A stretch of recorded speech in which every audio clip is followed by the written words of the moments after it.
Bonjour à toutes et tous. Au nom de la Mutualité chrétienne et de notre service de prévention et promotion à la santé, nous sommes ravis de vous accueillir ce soir pour ce webinaire dédié au microbiote intestinal. Cet événement s'inscrit dans le cadre du mois de la prévention du cancer colorectal, une occasion précieuse de sensibilisation et d'information sur les liens entre notre mode de vie et notre bien-être intestinal. Le microbiote est un sujet fascinant qui suscite un intérêt croissant dans le domaine de la santé. On le décrit même comme notre deuxième cerveau. Les avancées scientifiques démontrent aujourd'hui que l'état de notre microbiote pourrait être un facteur déterminant dans l'apparition et l'évolution de nombreuses maladies, notamment les maladies inflammatoires intestinales, le cancer colorectal, les maladies cardiovasculaires et même certaines pathologies métaboliques comme le diabète de type 2. La bonne nouvelle, c'est que nous avons un pouvoir d'action. Pour nous éclairer sur ce sujet passionnant, nous avons le plaisir d'accueillir le docteur Marc Etienne, médecin spécialiste en gastro-entérologie. Son cabinet se situe à Liège. Depuis plusieurs années, il s'intéresse aux analyses pratiques dans différentes situations cliniques. Et avec lui, nous allons explorer ce qu'est réellement le microbiote, comprendre son rôle, découvrir comment on en prend soin au quotidien.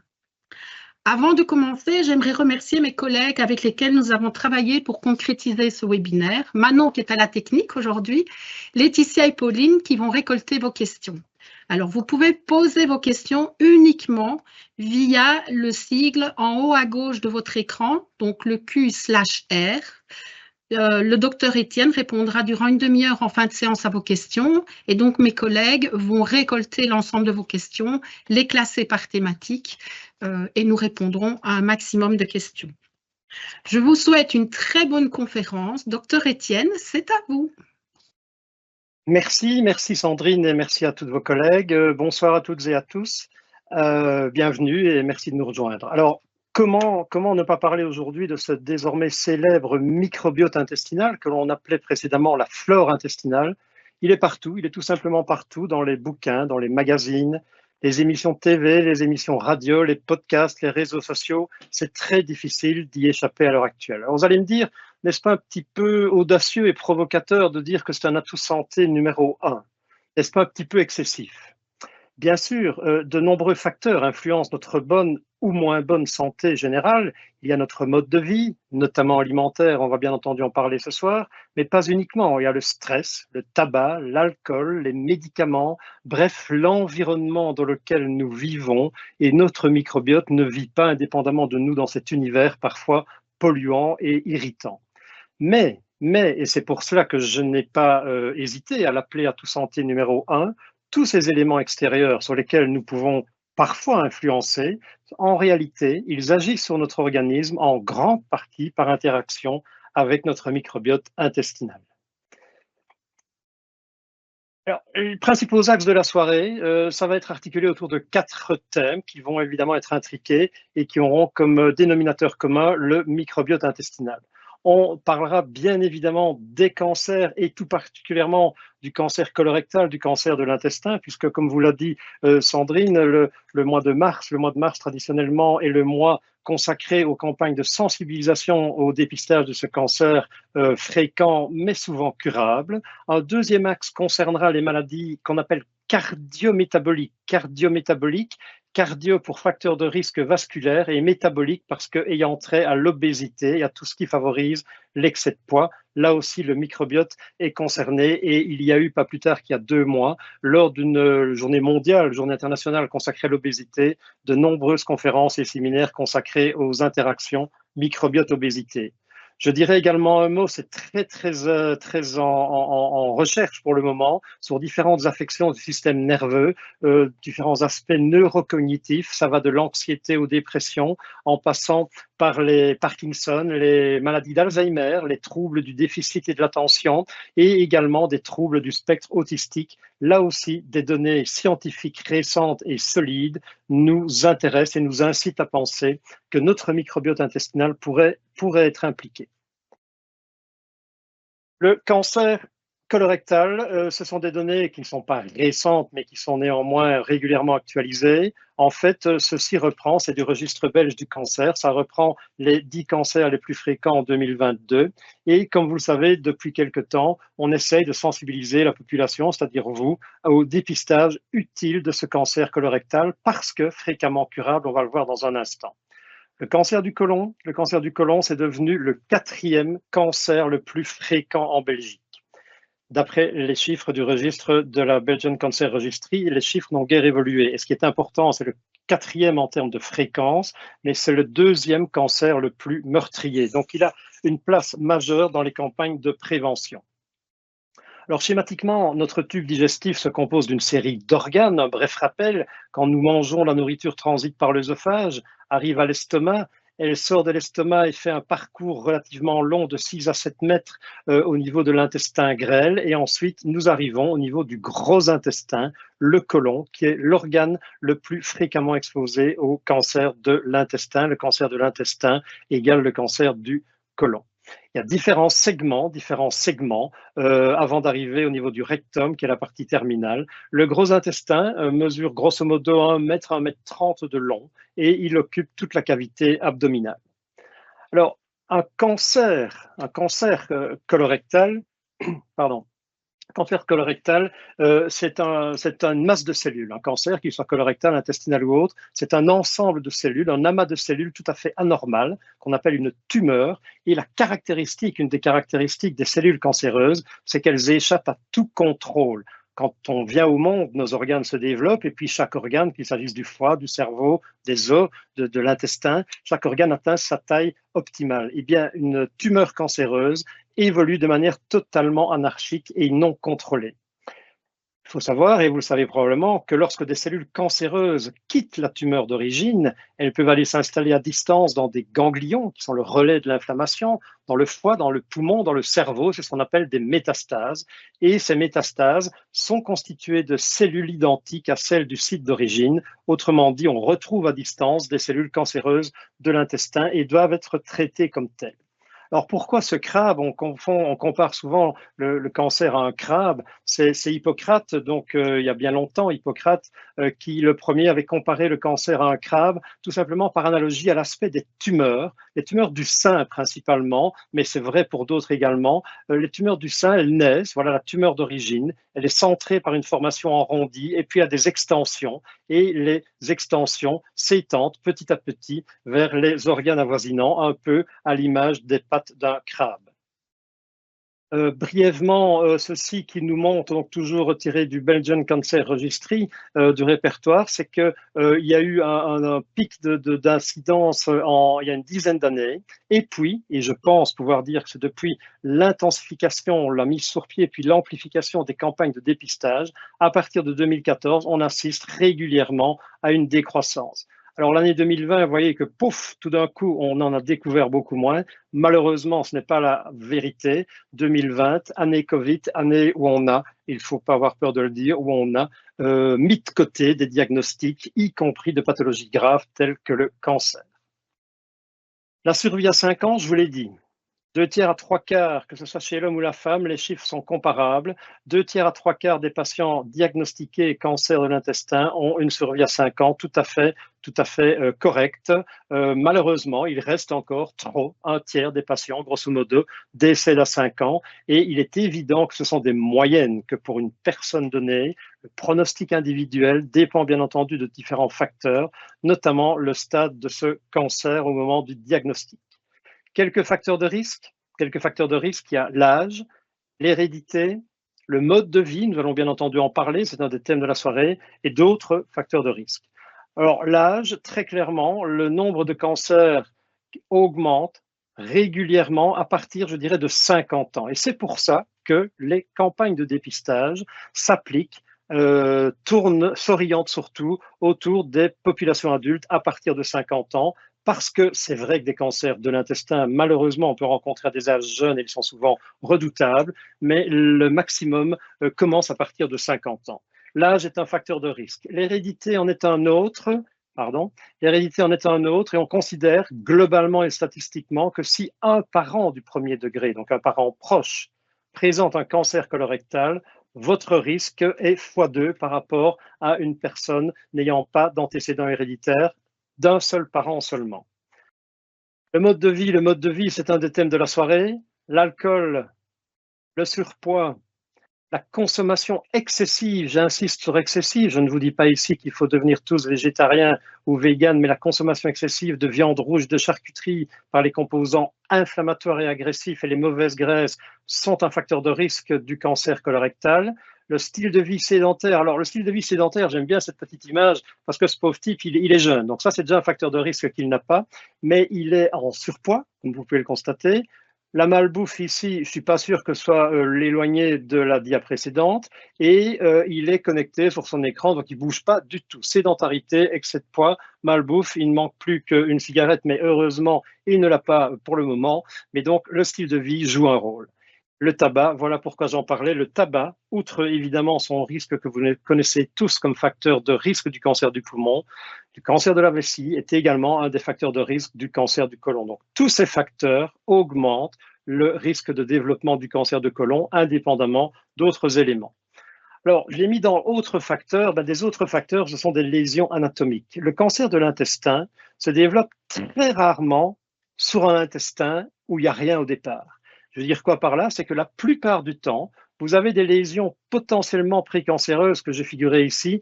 C'est un polype. Un polype, ce qu'on appelle un polype, comme j'explique en consultation, c'est une petite boule de chair, un peu comme une verrue, qui est située à l'intérieur, je suis ici en endoscopie, à l'intérieur de l'intestin de la patiente, et on trouve un petit polype qui est un facteur de risque. Plus le polype est grand, plus son risque de cancérisation avec le temps augmente. La fréquence des polypes augmente avec l'âge, comme celle des cancers colorectaux, d'où l'intérêt de dépister à partir de 50 ans. Et donc, la plupart des cancers colorectaux prennent naissance sur un polype. C'est la raison pour laquelle, quand on vous suggère de faire une coloscopie de dépistage, donc zéro symptôme, dépistage égale pas de plainte, quand on trouve à l'endoscopie un polype, plusieurs polypes dans la paroi de l'intestin, dans le même temps d'examen, on résèque, on coupe, on enlève ce polype, ça part en analyse pour apprécier le degré inflammatoire et ça nous permet donc de remettre le risque à zéro. Deux situations autres que les polypes, c'est la présence, l'existence plus exactement de ce qu'on appelle les maladies inflammatoires chroniques de l'intestin. Ce n'est pas le sujet de la soirée, mais la maladie de Crohn et plus encore la rectocolite hémorragique sont deux maladies inflammatoires de l'adulte jeune, mais qui à l'heure actuelle sont souvent bien maîtrisées et sont en rémission, en guérison apparente. Mais surtout, il y a quelques dizaines d'années, le mauvais contrôle de l'inflammation de cette paroi intestinale prédisposait à une augmentation significative du cancer de l'intestin. Et un facteur de risque qui paraît peut-être évident, mais qui a été clairement démontré, c'est qu'avoir des antécédents personnels soi-même d'un premier cancer colorectal augmente le risque d'en développer un ultérieur, d'où la raison de surveillance accrue chez ces patients. Voilà très rapidement des dias récentes. Le diagnostic de choix, c'est la colonoscopie. Techniquement, pour ceux qui n'y sont jamais passés, qui n'en ont jamais bénéficié, oserais-je dire, l'endoscope est un tube souple, un tube fin et long qu'on introduit par voie anale et qui nous permet de remonter dans tout le trajet du côlon. Je vous rappelle 1m20, 1m30, grand maximum 1m50. Et sur un écran vidéo, on visualise l'intérieur de cet intestin. Le patient est sédaté, il ne s'agit pas d'une anesthésie générale, il est endormi, vite et bien, il se réveille vite et il repart 1 heure ou 2 après l'examen généralement. Voici ici une image d'un côlon normal, je suis à l'intérieur avec l'endoscope, on a une paroi, les vaisseaux, tout ça est beau, tout ça est sain, tout ça est propre. Malheureusement, cette patiente, c'est une diaprise tout récemment, présente cette volumineuse lésion qui entreprend 2/3 à 3/4 de la circonférence de l'intestin. Elle est avec des ulcères, on le devine là au-dessus, elle saigne, elle est indurée. Comme on dit, c'est un bourgeonnement, c'est une masse de cellules cancéreuses, c'est une tumeur cancéreuse. Les traitements, on n'est pas là pour en parler en détail. Il y a différents types de traitements qui sont soit seuls ou combinés. Bien entendu, la chirurgie fait partie de l'arsenal thérapeutique de choix. On parle de chimiothérapie, on parle de thérapie ciblée. La thérapie ciblée, contrairement à la chimiothérapie, ce sont des traitements médicamenteux, effectivement, mais qui essayent autant que faire se peut de cibler la destruction des cellules cancéreuses et de préserver autant que l'on puisse les cellules saines avoisinantes. On parle notamment des anticorps monoclonaux, on parle d'immunothérapie de plus en plus. Et puis, un autre traitement, souvent dans le cancer du rectum, c'est la radiothérapie, c'est-à-dire qu'on brûle une partie de la tumeur pour en réduire le volume, pour en faciliter ensuite le geste chirurgical. Alors, vous connaissez tous la phrase « mieux vaut prévenir que guérir ». Je préfère encore « mieux vaut prévenir que ne pas guérir ». 30% des gens, malheureusement, sont décédés à 5 ans. Les cancers, ce n'est pas aussi simple qu'un seul facteur de risque. Je vous l'ai dit, il y a une origine plurifactorielle et on cumule, malheureusement, on peut cumuler ces différents facteurs, ce qui en augmente encore le risque. Le mode de vie, nous allons y parler. Nous allons revenir plus loin sur l'intérêt d'une alimentation saine. Qu'est-ce que c'est une alimentation saine? Vous n'imaginez pas comme nombre de patients en consultation nous disent « mais écoutez docteur, moi je ne mange pas rien de mauvais, je ne mange pas de crasse, je fais attention, je ne bois presque pas ». Ok, je ne bois presque pas, mais le presque pas est parfois trop quand on a d'autres facteurs de risque. Et dans la phrase « mieux vaut prévenir que ne pas guérir », le rôle du dépistage est vraiment fondamental. Le mois de mars nous le rappelle chaque année. J'ai emprunté cette slide à la Fédération liégeoise de cancérologie digestive. C'est ce qu'on dit partout. On dit partout, je viens de vous le dire, que l'immense majorité des cas de cancer de l'intestin sont des cas isolés non héréditaires. Grosse majorité au-delà de 50 ans. Les facteurs de risque néfastes, les facteurs de risque ou plutôt de non-risque favorables. 90% de guérison si détection rapide. 90%. Détection rapide, c'est très relatif parce que si vous avez un patient chez qui vous trouvez un petit polype de 3, 4, 5 mm qui a l'air tout à fait bénin et qu'il s'avère bénin à l'analyse, la situation est différente d'un gros polype de 2 cm, 2 cm et demi, voire 3 cm, où là, les chances de guérison sont moindres. Donc, ça sont des statistiques. Le test que l'on vous suggère de faire par une analyse de sel très simple, gratuite, qu'on appelle test de dépistage du cancer colorectal, c'est un raccourci intellectuel. On ne dépiste pas un cancer avec cette analyse de sel, on dépiste juste qu'il y a eu un saignement microscopique les quelques heures avant le recueil de l'échantillon de sel, mais dans beaucoup de situations, ça peut révéler l'existence d'un polype. Et ça a encore été rappelé dans de nombreux médias ces jours-ci, et pas plus tard encore qu'aujourd'hui, une personne sur 20 en Belgique est atteinte d'un cancer du côlon. C'est plus de 8 à 9 000 cas par an, ce n'est pas négligeable. Chapitre numéro 2, ce qu'on appelle le syndrome métabolique. Syndrome métabolique, c'est un terme un peu barbare, mais ça veut dire qu'il y a trop de sucre, glycémie trop élevée, pas nécessairement un vrai diabète, mais un prédiabète, un surpoids, une hypertension artérielle et trop de graisse, notamment trop de mauvais cholestérol.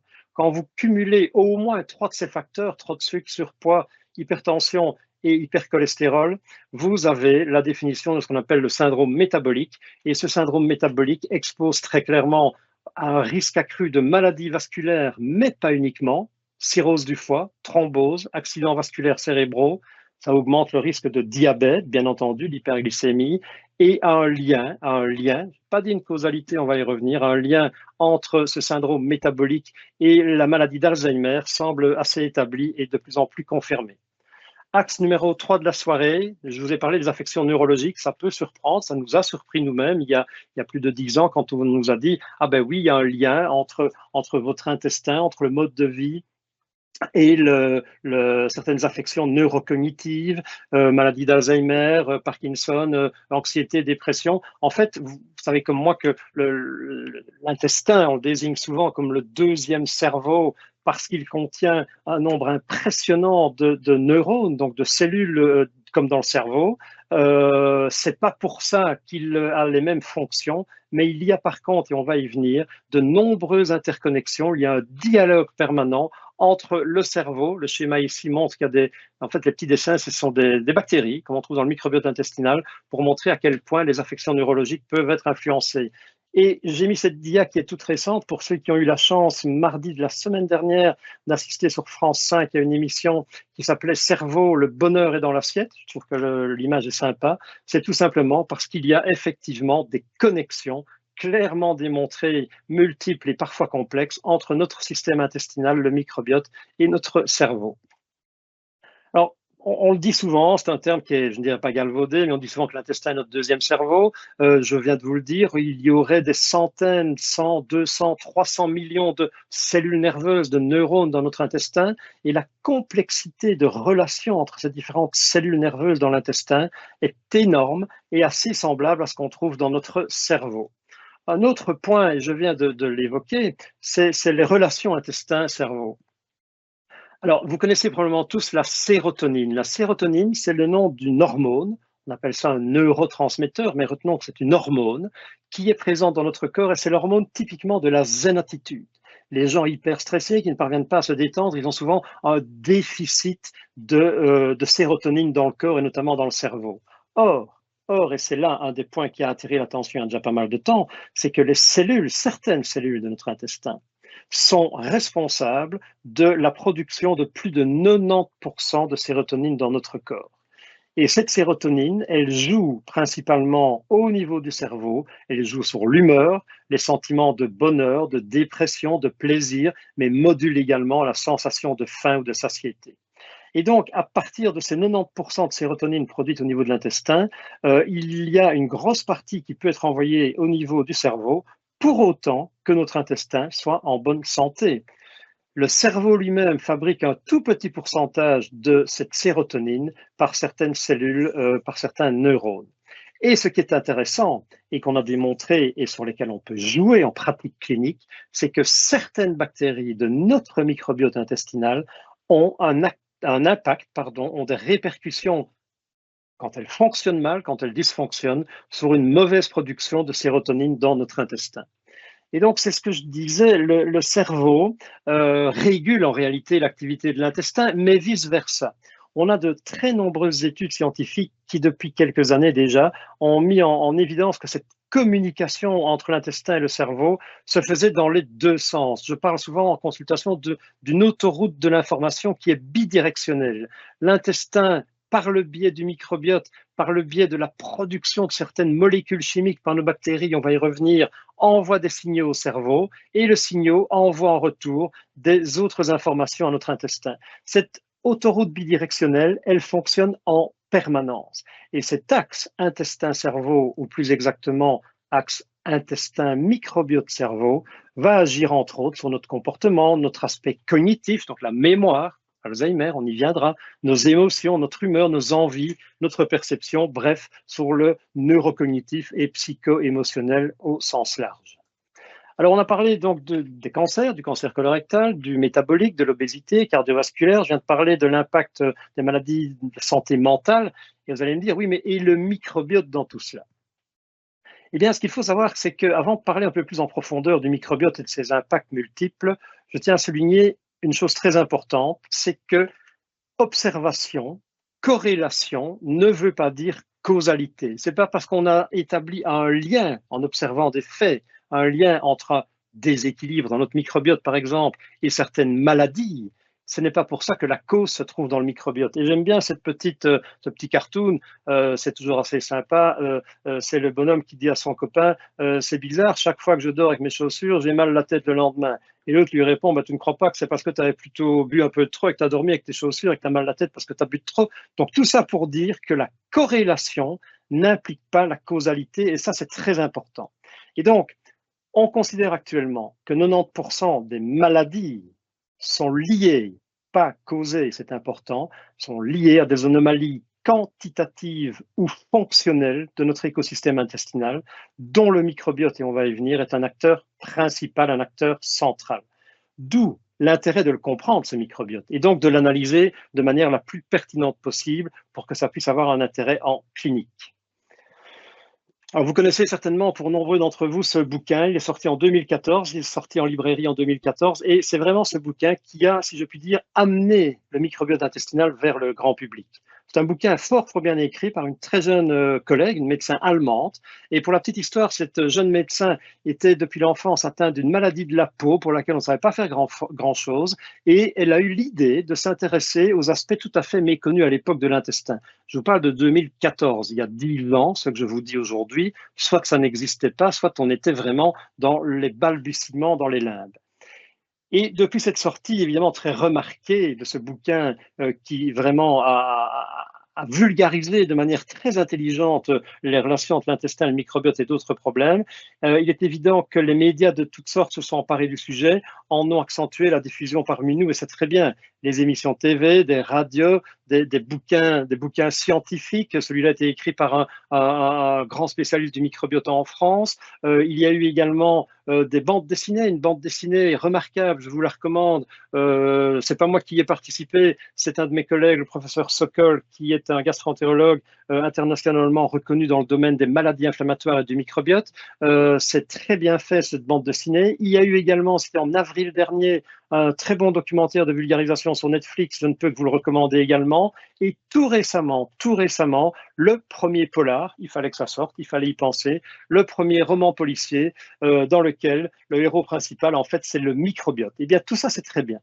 Tout ça, c'est très bien, mais je dirais que cette multiplication dans tous les domaines, dans tous les médias de ces informations, nous impose d'autant plus un devoir de prudence.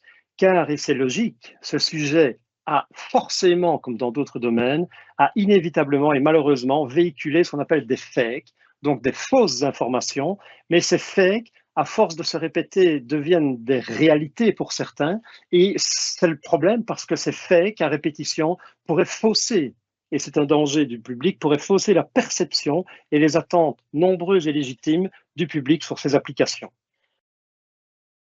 C'est quoi ce fameux microbiote? Eh bien, si on veut le décrire de manière simple, le microbiote intestinal, parce que nous en avons partout, mais ce sera d'autres soirées, c'est l'ensemble des microbes, l'ensemble des micro-organismes qui vivent dans le tube digestif, aussi bien des humains, mais de très nombreux animaux, incluant d'ailleurs les poissons et même certains insectes. Donc le microbiote, c'est un peu un organe dans un organe, c'est un petit peu un alien, hein, si vous vous souvenez de ce film, un alien que nous hébergeons dans notre intestin et que nous nourrissons. Il est composé de centaines de milliers de milliards, c'est colossal, de micro-organismes qui peuplent notre intestin, principalement des bactéries, mais nous avons également des virus, des levures, c'est normal d'avoir des champignons dans l'intestin, et parfois des parasites qui ne nous sont pas toujours néfastes. Ça, c'est la définition. C'est un organe composé de micro-organismes que nous hébergeons, que nous nourrissons dans notre intestin.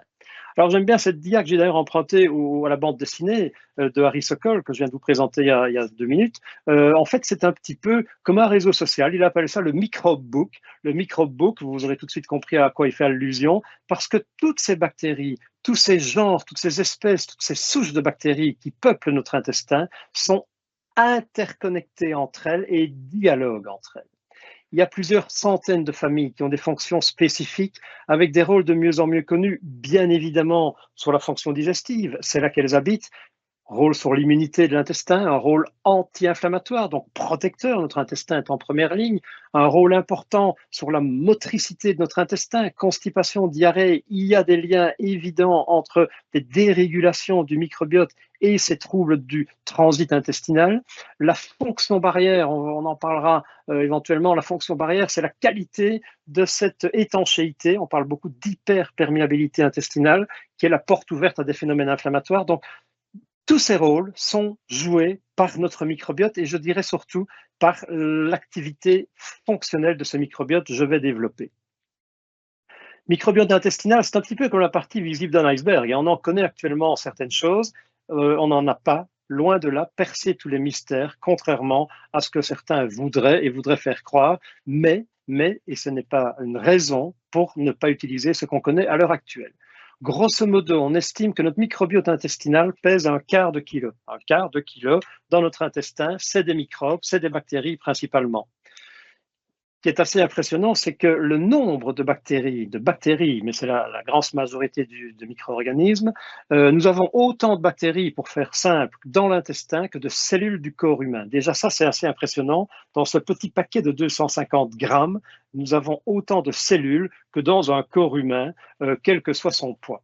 Et plus impressionnant aussi, ici c'est un schéma pour ceux qui connaissent un peu l'ADN. L'ADN, c'est notre code génétique. Si on met bout à bout le code génétique, tous les gènes de toutes les bactéries présentes dans un seul intestin d'un seul humain, vous avez 25 fois plus d'informations que dans le génome humain. Donc le génome, c'est l'ensemble des gènes que nous avons dans nos cellules. Et c'est l'expression de ces gènes qui sont associés à telle ou telle activité d'un organe.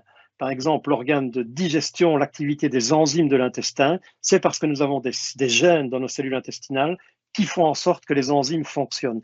Eh bien, nous avons donc un génome, comme on dit, un code génétique d'un microbiote, uniquement d'un seul microbiote intestinal d'une personne humaine, qui est considérablement plus riche que notre génome humain. Donc, c'est colossal.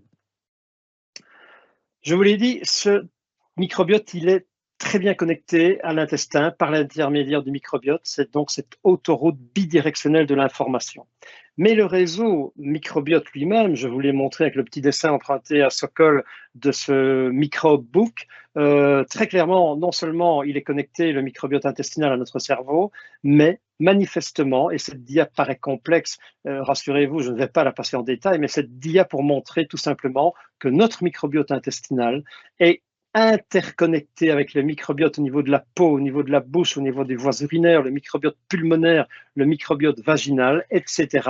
Et en communiquant par des mécanismes chimiques, tous ces écosystèmes, tous ces systèmes microbiotiques qui sont différents d'un organe à l'autre, ils communiquent et manifestement, on a beaucoup de données qui laissent penser que ça pourrait fortement influencer notre santé et l'apparition de maladies, notamment de maladies chroniques.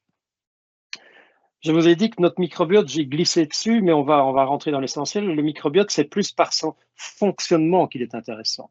Et donc, la question qu'on se pose, c'est quelles sont les fonctions essentielles de notre microbiote? Et puis après, on verra, tiens, est-ce qu'on peut influencer et moduler ces fonctions? Alors, je présente souvent cette petite slide pour expliquer quelles sont les fonctions essentielles du microbiote. Eh bien, je compare nos centaines de milliers de milliards de cellules bactériennes à une usine. Toutes ces bactéries sont des micro-usines chimiques. Et comme toute usine, pour fonctionner, il y a des matières premières, pétrole, du charbon, des éoliennes, solaires, vous pouvez encore y aller.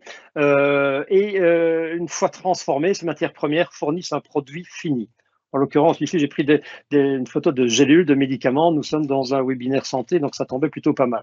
Et donc, microbiote, c'est un petit peu ça finalement. Nos cellules intestinales que nous hébergeons, nos bactéries intestinales qu'on appelle probiotiques. Le terme probiotique, ça veut dire que ce sont des bactéries qui confèrent un bénéfice santé à l'hôte, c'est-à-dire à nous, lorsqu'elles sont administrées en quantité suffisante. La définition d'un probiotique, c'est des bonnes bactéries. Eh bien, les probiotiques que nous hébergeons, si elles ne sont pas nourries, si elles ne reçoivent pas leurs matières premières, elles ne sauraient pas faire grand-chose de bon. C'est pour ça que nous avons besoin, pour que fonctionne notre microbiote, de ce qu'on appelle les prébiotiques. C'est assez facile, prébiotiques avant les biotiques, probiotiques, c'est les bactéries. Et une fois que vous avez nourri avec ce qu'il faut, et c'est important, on va y revenir, vos bonnes familles de bonnes bactéries, elles vont fournir toute une série de produits chimiques dont certains sont connus, élucidés et au rôle élucidé, que l'on appelle les postbiotiques. Prébiotiques avant les bonnes bactéries, postbiotiques, c'est le produit de leur activité. Ça, c'est vraiment pour moi une dia centrale quant à l'intérêt de certaines analyses du microbiote. Et c'est là que j'aime bien de répéter, et je le répète parfois de manière un peu excessive en consultation, mais quantité n'égale pas qualité. Alors, c'est certain, on le sait depuis longtemps, on nous le répète régulièrement, il nous faut de la diversité dans les familles, dans les souches, dans les espèces, dans les genres de bactéries. Il faut de la diversité. C'est comme dans la vie, c'est comme dans l'alimentation, il faut une alimentation variée. Mais ça ne suffit pas, parce que avoir une bonne quantité de bonnes bactéries ne génère pas nécessairement, la dia précédente, ne génère pas nécessairement la bonne quantité, en bonne proportion, des probiotiques utiles. Et donc, l'impact du microbiote sur nos différentes fonctions intestinales, mais aussi sur leur action à distance, puisqu'on a parlé d'affection du système nerveux, on a parlé de problèmes cardio-métaboliques, on a parlé des cancers, il y a également le problème avec des maladies immunitaires et allergiques. Eh bien, toutes ces actions à distance ne dépendent pas de la présence des bactéries, mais dépendent de ce qu'elles font dans notre intestin, dépendent de ce qu'on appelle cette dynamique. Et les principales molécules chimiques générées par cette activité de nos bactéries sont appelés des acides gras à chaîne courte, peu importe. Mais ce que j'aime bien de dire, c'est vraiment important parce que ça permet d'orienter certaines analyses et surtout certains traitements, c'est que ces acides gras à chaîne courte sont, comme je l'appelle, les principaux musiciens de cet orchestre formidablement complexe, le microbiote, dont notre organisme attend l'exécution d'une partition parfaite. Si l'orchestre joue mal, il a beau être nombreux, ben ça sonne faux. Par contre, vous pouvez avoir 2, 3 excellents musiciens qui vous jouent une partition exemplaire, parfaite et harmonieuse. Eh bien, c'est un peu ça le microbiote.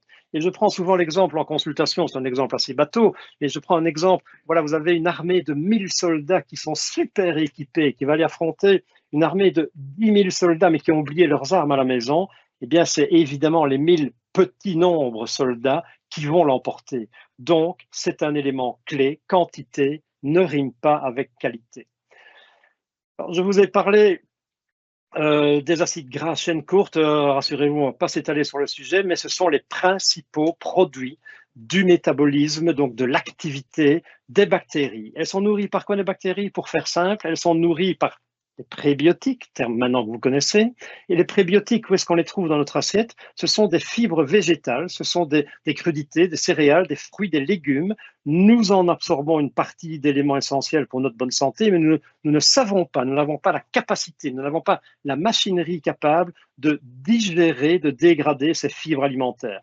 Eh bien, ça tombe bien, parce que c'est justement ces fibres végétales qui sont la principale source d'énergie de notre microbiote, qu'elles mettent en fermentation pour produire différents acides gras. Et la star, la vedette de ces acides gras, c'est un nom important, et vous en entendrez parler sans aucun doute à l'avenir, pour autant qu'on prenne soin de votre microbiote, c'est le butyrate. Passons. Microbiote intestinal, je vous ai dit de centaines de milliers, de milliards de micro-organismes, principalement des bactéries, des espèces rares, des espèces dominantes, des espèces qui ne font que passer parfois. Mais ce qui est important, c'est que chacun d'entre nous possède ce que j'appelle une signature microbiotique personnelle. C'est un petit peu comme une empreinte digitale, comme les lignes de la main, comme l'iris. Nous avons un passeport, une signature microbiotique qui nous est propre. Non seulement elle nous est propre, mais elle est fortement évolutive au cours de la vie, de la naissance à la mort, en passant par les différentes étapes de l'âge adulte. Elle nous est personnelle, mais très évolutive. Évolutive en fonction d'événements extérieurs notamment, mais pas que. Et nous allons y venir. Donc on sait jouer sur le microbiote. On sait donc jouer sur l'impact qu'il peut avoir sur notre bonne santé, mais pas sur tous les événements. Ceci est une autre dia pour nous montrer à quel point chez la même personne, tout bébé, un enfant, un adulte à l'âge mûr, et puis une personne à bon seigneur, dirons-nous, eh bien, les petites tartes ici, les graphiques, c'est quoi? Chaque couleur est une famille différente de notre microbiote. Passons dans les détails, mais de la naissance à l'âge très avancé, la composition du microbiote évolue. Je vous ai dit que la composition n'était pas tout, mais il est évident que la composition peut influencer son fonctionnement. Pourquoi le microbiote est-il si important? Pourquoi est-ce qu'on en parle tant? Pourquoi est-ce qu'on en parle encore ce soir? C'est encore à Harry Sokol, qui est représenté ici par son illustratrice dans sa BD. Eh bien, je vous l'ai dit que 90% des maladies chroniques principalement, à l'heure actuelle, étaient liées à des dysfonctionnements de notre microbiote, et nous allons en passer quelques-unes en revue. Mais je répète et j'insiste, je sais que je me répète, mais corrélation ne veut pas dire causalité, c'est toujours extrêmement important. Alors, les rôles du microbiote intestinal, notre paquet de bactéries de 250 grammes, il est logé et nourri dans notre intestin, mais ses actions vont bien au-delà. En fait, ses fonctions sont multiples. Il participe bien évidemment et activement à la digestion. Il transforme les aliments en micro-aliments, en micronutriments assimilables. Ça veut dire que par l'action d'enzymes et de bactéries, les aliments sont fragmentés, pénètrent dans la paroi de l'intestin et puis ils vont partout dans l'organisme. Mais c'est également un puissant modulateur de notre système immunitaire et il joue un rôle clé à cet égard dès notre naissance. Alors, il y a des facteurs sur lesquels on ne peut pas jouer. On ne peut pas jouer sur le sexe, on ne peut pas jouer sur le génotype, comme on dit, donc la carte génétique du patient. On ne peut pas jouer sur l'âge du patient. L'âge, il est là, il suit son cours inexorablement, comme diraient les uns. On ne peut pas non plus jouer sur le mode de naissance. Pourquoi est-ce que j'en parle? Parce que le mode de naissance, sur lequel on ne peut évidemment pas influencer, on ne peut pas revenir en arrière, mais que vous soyez né par césarienne ou par voie naturelle, par voie vaginale, eh bien, le microbiote intestinal, le microbiote qui va coloniser le tube digestif, l'intestin du bébé, il est totalement différent. Le mode de naissance par voie vaginale, par voie naturelle, votre bébé va être inondé de bactéries vaginales de la maman qui sont des bactéries bien spécifiques. On parle de lactobacilles, de bifidobactéries, ce sont de très bonnes bactéries pour notre intestin, c'est très bon. Et si vous êtes né par césarienne, eh bien c'est principalement le microbiote cutané de la mère qui va envahir le tube digestif du bébé, et c'est beaucoup plus complexe de le développer de manière correcte. Mais on ne sait rien faire contre ça. Mais sachez simplement qu'on peut parfois expliquer certaines pathologies de l'adolescence et de l'adulte par le mode de naissance notamment. Et puis là, on a des facteurs modifiables. Facteurs modifiables, l'alimentation du nouveau-né. L'alimentation du nouveau-né, c'est évident que l'allaitement maternel, outre le bien-être psychologique pour la mère et pour le bébé, apporte toute une série de nutriments indispensables à une santé alimentaire et donc générale du bébé. Et ça nous permet également de nourrir son microbiote de manière tout à fait naturelle. Bien sûr, tout le monde ne peut pas allaiter, tout le monde ne peut pas allaiter longtemps, donc nous avons des laits maternisés qui jouent plus ou moins leur rôle. Et puis malheureusement, le modèle alimentaire influence énormément des médicaments également. Des médicaments peuvent interférer au niveau de microbiote, on va y venir dans un instant, des additifs alimentaires, les émulsifiants, les fameux E, colorants, etc. Ça, c'est vraiment hyper toxique pour notre microbiote intestinal. Les cuissons, les aliments ultra transformés, les cuissons à trop haute température, certaines graisses, tout ça peut influencer la qualité de vie, donc la fonctionnalité de votre microbiote. Et puis, le microbiote, c'est un organe dans notre organisme, c'est une entité à part entière et lui aussi, il a besoin de respecter des rythmes de vie. Très souvent, vous l'aurez peut-être remarqué, quand vous dormez mal après une soirée un peu plus arrosée, un peu plus riche, un repas plus gras, un horaire de soirée qui fait que vous allez dormir rapidement après avoir fini de manger, eh bien, votre microbiote, il est à la peine, votre foie aussi, mais votre microbiote également. Donc, toute cette hygiène de vie joue un rôle important, on peut jouer dessus. Alors le stress, on revient à l'axe intestin-cerveau, c'est dans le sens cerveau-intestin. Le stress, ce n'est pas une abstraction, c'est des hormones que notre système nerveux central envoie à notre glande surrénale qui fabrique de la cortisone, du cortisol qui vont perturber le bon équilibre des microbiotes intestinaux. Et puis dans les médicaments, nous avons pas mal de médicaments, la liste elle est longue, elle n'est pas exhaustive, qui peuvent influencer également la qualité, le fonctionnement donc, de votre microbiote. Donc c'est important quand vous avez un patient en consultation de tenir compte, de poser toute une série de questions sur son mode de vie et pas uniquement se focaliser sur son intestin. Et puis dans le mode de vie, mais je l'ai dit dans les facteurs de risque pour le cancer, mais c'est valable également pour des tas d'autres maladies chroniques, le surpoids, la masse grasse, tout ça c'est important. Alors, modifier son microbiote, puisque c'est un peu ça, un des thèmes de la soirée, le modifier, le moduler, c'est bien, c'est un objectif tout à fait louable, mais avant de le modifier, il ne faut pas le faire au Vogelpick, il ne faut pas le faire à l'aveuglette. Est-ce qu'on peut, par certaines analyses de fonctionnement, connaître son état avant de vouloir le modifier? Parce que faire n'importe quoi n'est pas nécessairement utile et parfois peut faire pire que bien. Eh bien, en analyse biologique maintenant, en analyse biologique fonctionnelle et nutritionnelle, comme on dit, on dispose de deux grandes techniques d'études qui sont complémentaires mais qui ne donnent pas les mêmes informations et une est plus utile en pratique que l'autre. Très rapidement, on parle de métagénomique. C'est quoi ce terme barbare? Ça veut dire tout simplement, tiens, qui est dans votre intestin? Quelle est la composition de votre microbiote? Quelles sont les bactéries que vous hébergez et que vous nourrissez? En fait, pour faire court, métagénomique, c'est une technique de comptage. On compte, de manière automatisée, bien évidemment, tous les fragments d'ADN bactériens et on établit un registre des populations bactériennes qui peut aller relativement loin de manière assez précise en fonction de l'évolution des techniques. Donc ça, le génome bactérien, je vous ai parlé du génome bactérien qui est 25 fois plus long que le code génétique humain, ça nous dit qui est dans notre intestin. Mais je vous ai dit que quantité ne rimait pas nécessairement avec qualité, d'où l'intérêt d'une autre approche qui s'appelle la métabolomique, peu importe, ne retenez pas le terme, c'est simplement le terme consacré, et plutôt que de savoir qui est là, ça nous donne une information sur, tiens, que se passe-t-il dans nos intestins? Je vous ai dit que, contrairement au démembrement, au recensement, cette approche, elle s'intéresse au fonctionnement. Et pourquoi s'y intéresser? Parce qu'on va reparler ici des principales molécules chimiques fabriquées par nos usines bactériennes, comme je les appelle, donc les acides gras à chaîne courte, et on en revient avec le célèbre butyrate qui est vraiment l'acteur, le vecteur majeur de l'interaction microbiote santé intestinale. Et donc ici, nous avons une image dynamique, on a un reflet qualitatif par ce genre d'études.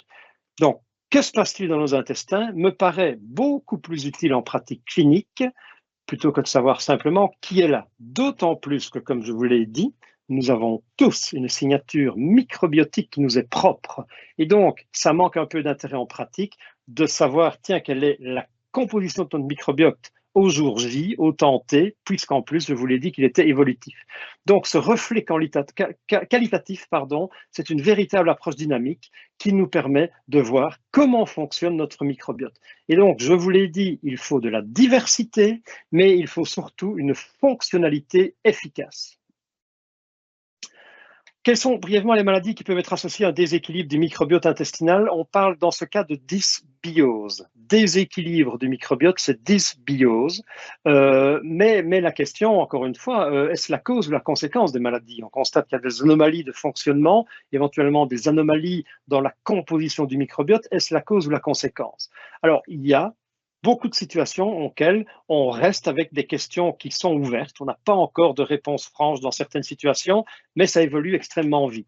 Alors rapidement, il y a quelques troubles digestifs. Commençons par ceux-là, puisque qui dit microbiote intestinal dit maladie intestinale. Il est évident que la diarrhée du voyageur, la tourista, et la diarrhée qui suit la prise de certains antibiotiques, c'est logique de se dire que c'est dû à un déséquilibre du microbiote, puisque la diarrhée du voyageur sont des microbes qui viennent perturber notre équilibre fonctionnel également, et la prise d'antibiotiques détruit le microbiote, donc en perturbe également le fonctionnement. Et puis il y a deux grandes situations cliniques que nous rencontrons très fréquemment, ce qu'on appelle le côlon irritable ou intestin irritable ou colopathie fonctionnelle, et les deux maladies inflammatoires, maladie de Crohn, rectocolite. Très rapidement, mais c'est très fréquent, hein, l'intestin irritable, le colopathie fonctionnelle, c'est 2 tiers de patients qui consultent en gastroentérologie pour des plaintes d'allure intestin irritable. C'est souvent des personnes jeunes, la quarantaine, beaucoup plus souvent des femmes que des hommes, et ça commence vers 30-35 ans avec un pic moyen, donc je vous ai dit vers 40-45 ans. L'intestin irritable n'est pas une maladie, mais c'est un trouble fonctionnel parfois très handicapant pour les patients. Maladie de Crohn, rectocolite, rassurez-vous, on ne va pas entrer dans le vif du sujet, ce n'est pas le cadre de ce soir, mais on a montré qu'entre autres facteurs de risque, entre autres facteurs potentiels possibles, un déséquilibre du microbiote, une dysbiose du microbiote avec moins de bonnes bactéries et plus de mauvaises bactéries est une porte ouverte vers l'établissement de ces maladies inflammatoires, mais c'est beaucoup plus compliqué. Le syndrome métabolique, je vous rappelle que c'est avoir trop de sucre, avoir trop de graisse, avoir trop de pression artérielle, avoir trop de poids, eh bien, c'est également en lien clair avec des perturbations quantitatives et qualitatives de notre microbiote. Et je voudrais juste cette diapositive qui est une dia toute récente, puisqu'elle a été présentée pas ce week-end-ci, mais le week-end dernier, il y a une dizaine de jours, à Washington, un congrès mondial consacré à tout ce qui concerne le microbiote, le cholestérol. Cholestérol, facteur de risque du syndrome métabolique, médicaments anticholestérol, statine, tout le monde connaît, pas toujours bien toléré, souvent très efficace, mais pas toujours dénué d'effets indésirables. Eh bien, on a montré, cette étude a présenté des résultats assez impressionnants, comme quoi le cholestérol, qui est représenté ici en microscopie électronique, dans l'intestin, cholestérol dans l'intestin, le microbiote, tous les petits bâtonnets de couleur, c'est le microbiote intestinal. Il est dégradé par ce qu'on appelle des enzymes. Les enzymes, il faut voir comme des petits ciseaux qui découpent le cholestérol et qui en font un produit qui ne passe pas dans le sang et qui est donc éliminé dans les selles. Donc, c'est une voie d'avenir extrêmement intéressante. La présence de certaines bactéries à développer qui ont cette capacité enzymatique de dégrader le cholestérol en cholestérol inactif avec une diminution, cela a été démontré, diminution du cholestérol sanguin et des autres graisses qui s'appellent triglycérides.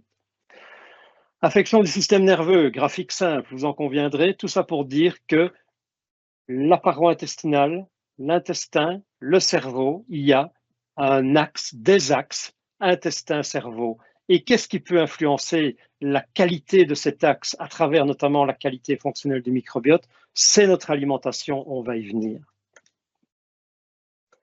Question, existe-t-il un lien entre la maladie de Parkinson et le microbiote intestinal? Il existe un lien, oui. Question, y a-t-il un lien entre la sclérose en plaques et le microbiote intestinal? Oui, de plus en plus, il semble y avoir un lien. Existe-t-il un lien entre la maladie d'Alzheimer ou d'autres formes de démence et le microbiote intestinal? Oui, le microbiote intestinal a sa part de responsabilité, mais dans chacune de ces affections graves pour la plupart et parfois chez des adultes jeunes, le microbiote n'est certainement pas le seul élément s'il l'est. C'est un facteur de risque. Je ne vais pas détailler tout ça, nous manquons de temps et tout ça est très complexe. Juste pour vous présenter cette dia à nouveau présentée il y a donc 10 jours à ce congrès mondial consacré au microbiote et à ses implications pour la santé. 3 pathologies graves qui ont été étudiées chez l'homme. Maladie de Parkinson, Alzheimer, sclérose en plaques. Quelques traitements qui peuvent moduler le microbiote. On va y venir. On parle de probiotiques, de prébiotiques et d'alimentation. Dans la maladie de Parkinson, il semble avoir clairement une évidence pour que ce traitement anodin, vous en conviendrez, joue un rôle sur des symptômes, mais qui ne sont pas les symptômes typiques du Parkinson qui tremble, qui a une démarche saccadée, qui a du mal à démarrer, mais plutôt, par exemple, sur des symptômes intestinaux. Le malade de Parkinson a souvent constipation et ou diarrhée. Eh bien, ces traitements, en modulant le microbiote, peuvent jouer sur certains types de symptômes. La maladie d'Alzheimer, redoutable pour le patient, plus encore parfois pour sa famille, eh bien, il semble avoir des données qui sont extrêmement prometteuses par certaines alimentations très anti-inflammatoires, on va y venir. Par contre, en ce qui concerne les probiotiques, on n'a pas grand-chose qui nous montre que ça puisse être efficace. La sclérose en plaques est une maladie immunitaire parfois extrêmement débilitante qui peut commencer à l'adulte jeune. On semble avoir des notions, mais ça émerge, c'est tout récent, ce sont des études de 2024, des impressions d'efficacité, de respect de mesures de bonne vie, une mesure de une healthy life, comme disent les anglo-saxons, donc la qualité de vie est importante, on y reviendra également. Et puis alors un point que je détaillerai dans un instant vers la fin, la transplantation fécale, la greffe de sel, comme disent les gens, la greffe de sel, je vais y revenir, c'est-à-dire qu'on transplante tout simplement à un malade des selles d'un patient supposé et on l'espère sain. Je passe les détails techniques, mais ils existent, il y en a nombreux. Maladie de Parkinson, il y a des études qui commencent à être sérieuses où manifestement on semble avoir réduit les troubles digestifs chez ces patients par des transplantations de microbiote fécal, mais les résultats sont plutôt mitigés sur les symptômes moteurs du Parkinson, qui sont ce qui domine quand même et qui gênent le plus le patient. Dans certains états de démence, on semble avoir montré des petites études, 17 patients, mais on est vraiment dans le domaine exploratoire, et c'est intéressant de le présenter. On semble parler d'une stabilisation des fonctions cognitives plutôt qu'une poursuite de la dégradation. Et dans la sclérose en plaques, on a dans cette étude une poignée de patients, 15 patients, c'est très peu, mais c'est très encourageant. 3 patients chez lesquels on a rapporté une absence de rechute et donc un état asymptomatique. Maintenant, petite parenthèse pour la sclérose en plaques, vous le savez peut-être, c'est une affection qui est faite de poussées de maladies avec des rémissions, donc où le patient a l'impression que tout est fini puis ça recommence. Donc il est évident que cette impression de récupération totale chez les 3 patients sur les 15 traités demande d'aller un peu plus loin dans le temps. Alors passons rapidement, bien que ce soit quand même fortement important, le rôle du microbiote intestinal dans la genèse de cancer, eh bien, on a pu montrer que de manière très complexe, une cascade biochimique permet de comprendre que certaines bactéries, certains fragments de bactéries entraînent une expression de certains gènes qui exposent au développement du cancer du côlon. Donc, facteur promoteur, comme on dit, dans le développement de tumeurs cancéreuses, notamment du cancer colorectal. Au niveau des traitements, l'implication, ce n'est pas, le microbiote ne joue pas qu'un rôle comme aspect négatif favorisant certaines tumeurs cancéreuses, mais certaines thérapies anticancéreuses, et notamment on parle beaucoup dans l'immunothérapie, eh bien certaines souches bactériennes joueraient des rôles extrêmement intéressants sans avoir bien entendu tous les effets secondaires de ces traitements parfois agressifs, mais bien souvent nécessaires. Et donc ça permettrait de réduire l'agressivité des traitements conventionnels. Voilà, ça je viens d'en parler. Alors, peut-on et comment, pourquoi doit-on prendre soin de son microbiote? Je vous l'ai dit, je vous l'ai répété, mais c'est un message essentiel. Les bactéries intestinales ont des rôles majeurs dans notre santé. Je vous ai déjà présenté cette slide. Le microbiote est au cœur de grosso modo 90% de beaucoup de nos maladies chroniques. Mais je le répète, corrélation n'équivaut pas à causalité. C'est important. Comment prendre soin de son microbiote? Et ça, c'est très important parce que, je vous l'ai dit tout à l'heure, ce sujet est tellement utile, populaire, utile, mais peut être détourné parfois involontairement. Et je vous l'ai dit, à force de répéter des fake news, ben, ça devient des réalités acceptées. Donc, on doit vraiment, nous avons un rôle très important. Nous devons un rôle de régulateur, comme je l'ai dit, pour séparer le vrai des mythes, parce qu'un patient qui est désespéré avec toutes ces maladies chroniques, il a consulté à de multiples reprises, d'essayer de multiples traitements, et puis quand il entend parler du microbiote, c'est la solution miracle. Non, ce n'est pas la solution miracle, et c'est tout aussi faux de dire que le microbiote, ça reste de la science-fiction, que de dire que le microbiote ne sert à rien, mais nous avons un devoir de guidance, si je puis dire, à travers tout ce qu'on trouve dans la littérature et tout ce que nos patients entendent et lisent. Comment en prendre soin? Je vous parle depuis 50 minutes de microbiote intestinal. Donc, de manière très logique, on s'est vite et d'abord intéressé à l'alimentation. Vous connaissez désormais le rôle central que joue le microbiote dans la santé humaine. Donc, comment est-ce qu'on peut en prendre soin? On a de très nombreuses études scientifiques qui ont étudié le sujet, qui se sont demandé comment on pouvait améliorer notre microbiote. La réponse n'est pas simple.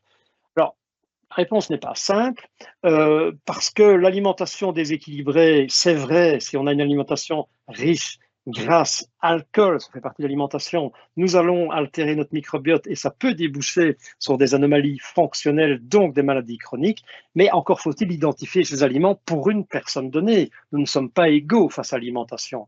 Et comme je vous l'ai dit, quantité ne rime pas avec qualité pour le microbiote.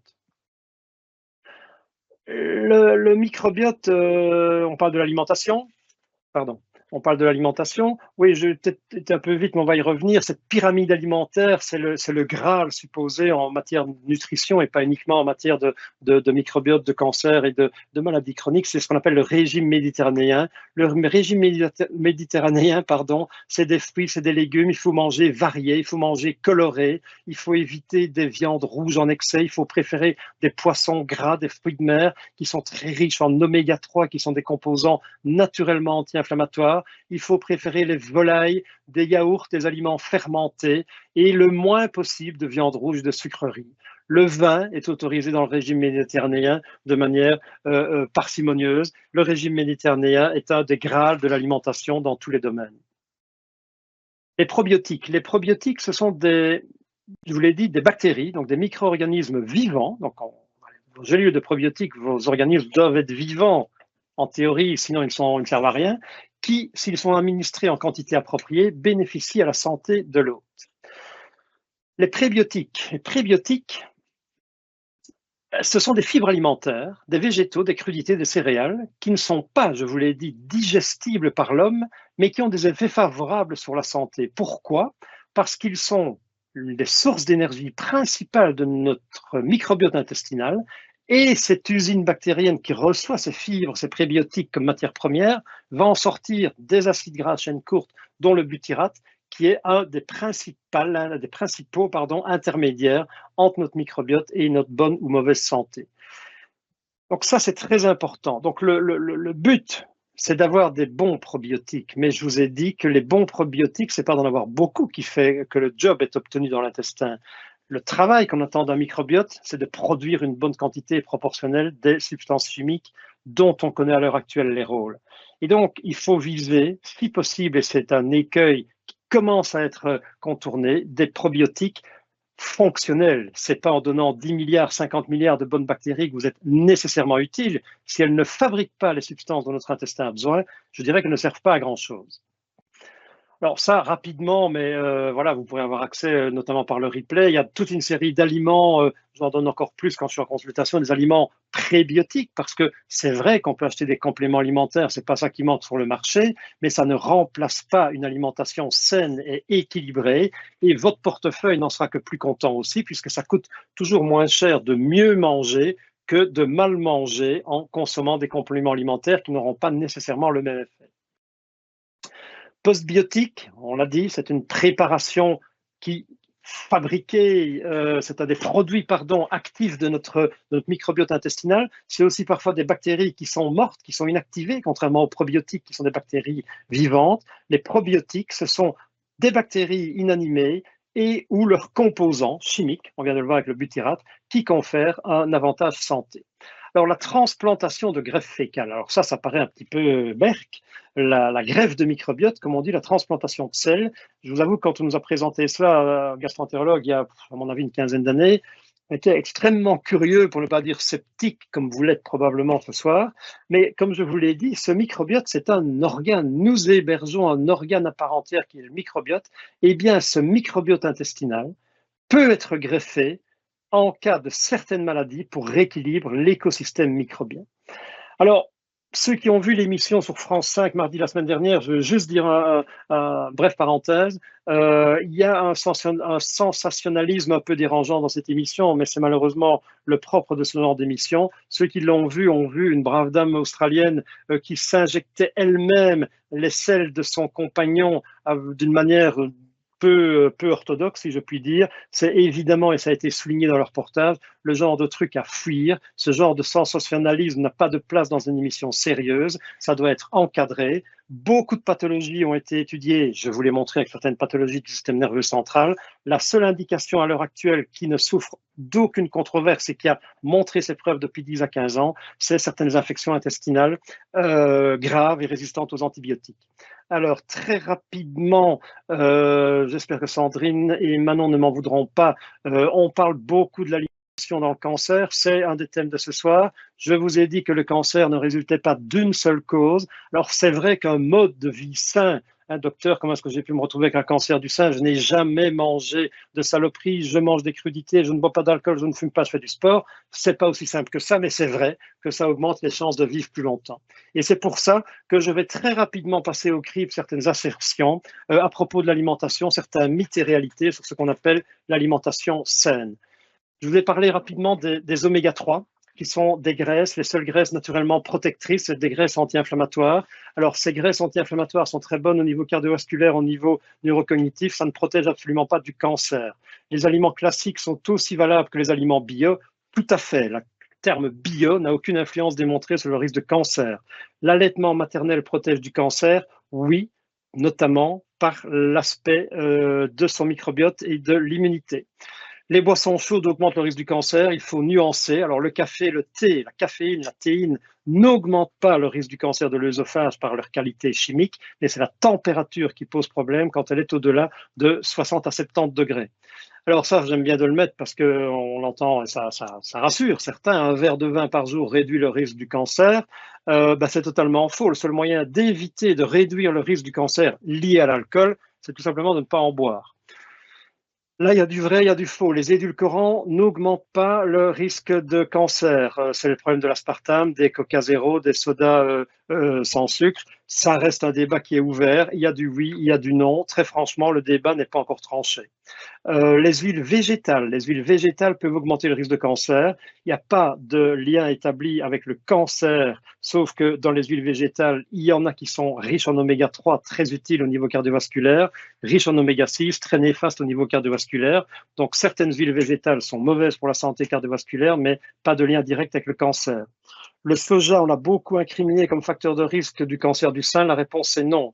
Alors, la notion de super aliment anti-cancer, surtout, je comprends quand on a une pathologie cancéreuse qu'on ne répond pas toujours bien au traitement ou pas aussi vite que ce qu'on ne le souhaiterait. On est tenté de consommer du médical ou du pseudo-médical à gauche et à droite. On est tenté par des lectures qui se veulent absolument révolutionnaires et qui vous assurent une guérison. Le super aliment anti-cancer n'existe pas. Tout ce que vous risquez, c'est de vous éloigner de la possibilité d'un traitement réel.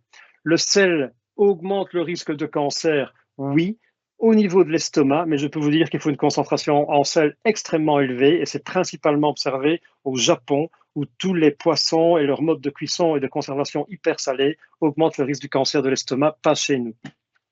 Le micro-ondes n'augmente pas le risque du cancer. Les additifs alimentaires, je l'ai parlé très rapidement, les additifs alimentaires, c'est des émulsifiants, c'est ce qui donne une palatabilité, donc un caractère agréable à votre nourriture. C'est terriblement agressif pour notre microbiote. Le lien direct avec le cancer n'est pas établi, mais il faut s'en méfier pour d'autres raisons. Et enfin, les compléments alimentaires, les sacrés compléments alimentaires, est-ce qu'ils sont efficaces contre le cancer? Non. Non de manière directe, il ne faut pas remplacer un traitement anticancéreux par des compléments alimentaires, d'autant plus que certains compléments alimentaires, et je pense à la curcumine, Dieu sait si elle est consommée, eh bien la curcumine peut interférer avec certaines chimiothérapies, donc ne jamais faire ça de manière spontanée. Le surpoids augmenterait-il moins le risque de cancer que le tabagisme? Non, le surpoids, l'alimentation déséquilibrée, tout ça, le risque est tout à fait identique qu'avec le tabagisme.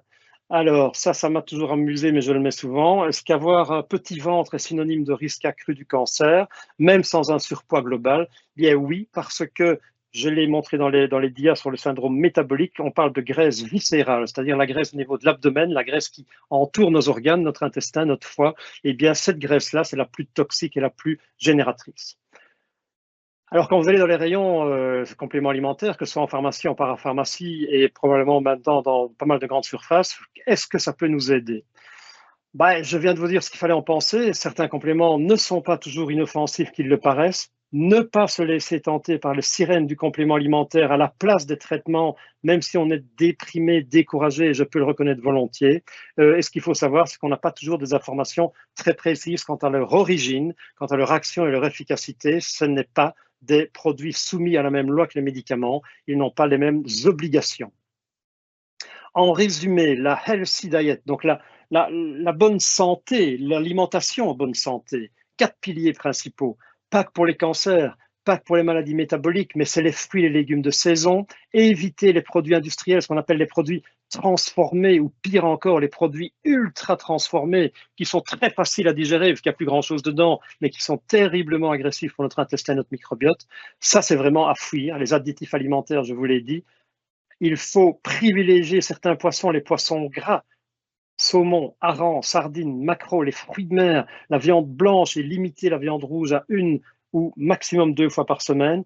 Alors, cuisiner maison, je sais qu'il faut en avoir le temps, il faut en avoir l'envie, il faut en avoir la capacité. Ça prend du temps. On essaye tous des recettes microbiotes, des recettes santé. On essaye quelques jours. J'y suis passé moi-même, je dois vous l'avouer. Et puis, c'est vrai qu'il faut du temps, mais il faut surtout utiliser les bonnes matières premières. L'huile d'olive, c'est un plus. L'huile de tournesol qu'on rencontre très souvent est un moins parce que riche en oméga 6. Donc, il faut savoir tout ça. Et seuls des professionnels de santé, nutritionnistes, nutrithérapeutes, certains médecins peuvent vous aider. Le végétal, que ce soit comme source de protéines ou autre, est également un complément extrêmement important.